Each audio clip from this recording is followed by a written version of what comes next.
ஈஸியான மெத்தட்ல ஒரு சாக்லேட் ஸ்பாஞ்ச் தான் இந்த வீடியோல சொல்லியிருக்கேன். கண்டிப்பா மிஸ் பண்ணாம பாருங்க. இதை நான் பீட்டர் இல்லாமே செஞ்சிருக்கேன்.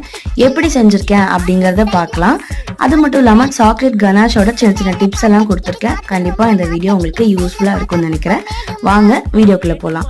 ஃபர்ஸ்ட் ஒரு கிளியர் பவுல் எடுத்துக்கோங்க. அந்த பவுல்ல 3 லார்ஜ் சைஸ் எக் ஆட் பண்ணிக்கோங்க. ரொம்ப குட்டியா இருந்தா 4 கூட நீங்க எடுத்துக்கலாம். இது கூட நான் 1/2 கப் அளவுக்கு தயிர், நல்ல ஃப்ரெஷ் தயிரை ஆட் பண்ணிக்கோங்க. புளிப்பு இருக்கக்கூடாது. இதே கப்ல நான் சொல்ற மெஷர்மெண்ட்ஸ் எல்லாமே எடுத்துக்கணும். தயிர் 1/2 கப், தயிர் 1/2 கப் எடுத்த கையோட பால் 1/2 கப், அதே கப்போட ரீஃபண்ட் ஆயில், எந்த ஸ்மெல்லும் இல்லாம இருக்கக்கூடிய ஆயில், இதை 3 நான் எடுத்திருக்கேன். பக்கத்துல மைதாவும் கொக்கோ பவுடரும் நான் மெஷர் பண்ணி எடுத்திருக்கேன். அது கூட பேக்கிங் சோடா, பேக்கிங் பவுடர், உப்பு 3யுமே நல்லா மிக்ஸ் பண்ணி நம்ம எடுத்துக்கலாம். எல்லாமே ஒரே பக்கமா போயிடுச்சுனாலும் நமக்கு டேஸ்ட் கிடைக்காது. ஸோ நல்லா